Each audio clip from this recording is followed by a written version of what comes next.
अध्याय में भक्ति योग का वर्णन है।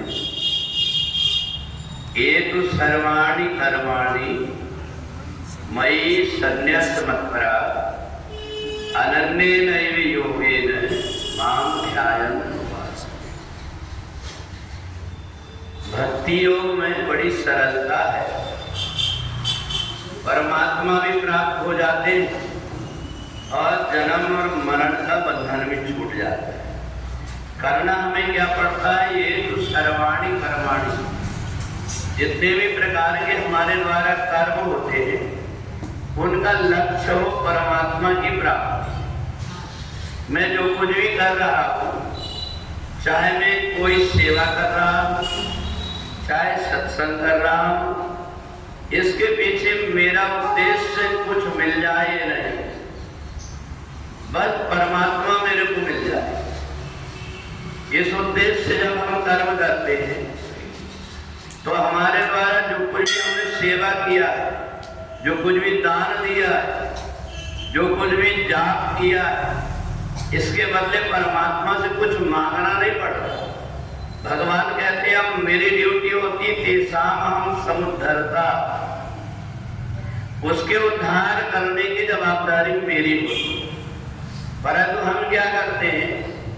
डराना कुछ करते हैं, एक नारियल चढ़ाते हैं, प्रसाद चढ़ाते हैं, मेरे बेटे की नौकरी लग जाए, मेरी बीमारी ठीक हो जाए, घर में पैसे देने की कमी ना हो, बहू को नाती हो जाए, इतनी जितनी सारी चीजें हम मांगते हैं, ये हमारी कम बुद्धि। एक लोहार एक राजा से दोस्ती हो गई, राजा बड़े प्रेम करने लगे। उन्होंने कहा मांग तू क्या चाहता है? उन्होंने कहा एक गोरा कोयला दे दो मेरे को ताकि मेरी भट्टी चलती है। राजा ने कहा कि तेरी बुद्धि ही है। मांगने वाला जो व्यक्ति होता है वो अपनी दीनता दिखा करके और परमात्मा के आगे उसका विश्वास खत्म हो जाता है। अपने यहाँ ऐसे ऐसे भक्त हुए जिनसे पूछा बताओ क्या दे, तो उनने साफ कह दिया अर्थ न धर्म न काम रुचि गति न चहो निर्माण जन्म जन्म रति राम पद यह वरदान न मान। मेरे को अगर देना है तो परमात्मा के चरणों में मेरा प्रेम बना रहे। जितने भी व्यक्ति छल और प्रपंच करता है, जितना भी दूसरे लोगों को अज्ञानी समझ करके अपना स्वार्थ सिद्ध करता है, उस व्यक्ति को ये पता नहीं कि उससे कई गुना चालाक वो है, समझदार वो है जिसकी शरणागति व्यक्ति ने ग्रहण कर लिया।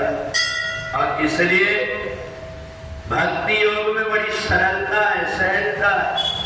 भगवान कहते मोह न छल कपट, ये सारी चीजें छल और कपट से दूर हट करके केवल तुम मेरी भक्ति करो, इसके बाद तुम्हें मांगने की जरूरत नहीं होगी। तुम्हें सब सुख संपत्ति भी नहीं बढ़ाए, धर्मशील पर जाए सुहाए। जब व्यक्ति छल और प्रपंच से हट जाता है तो धन और संपत्ति तो उसके आगे पीछे घूमने लगती। और इसलिए हमारा एक ही लक्ष्य हो और वो परमात्मा की प्राप्ति, वास्तविक भक्ति इसको कहते हैं। तो इसलिए हम आचार्य हैं परमात्मा के, हम याचक नहीं। ये हमारे अंदर में भाव आ जाए तो फिर परमात्मा भी उसके ऋणी हो जाते हैं।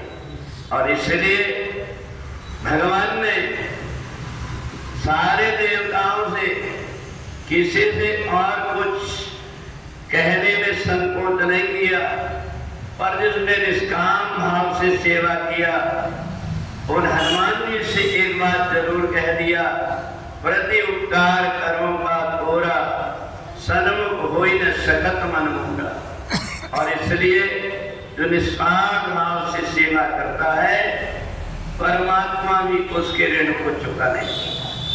गुरु वृंदावन बिहारी लाल की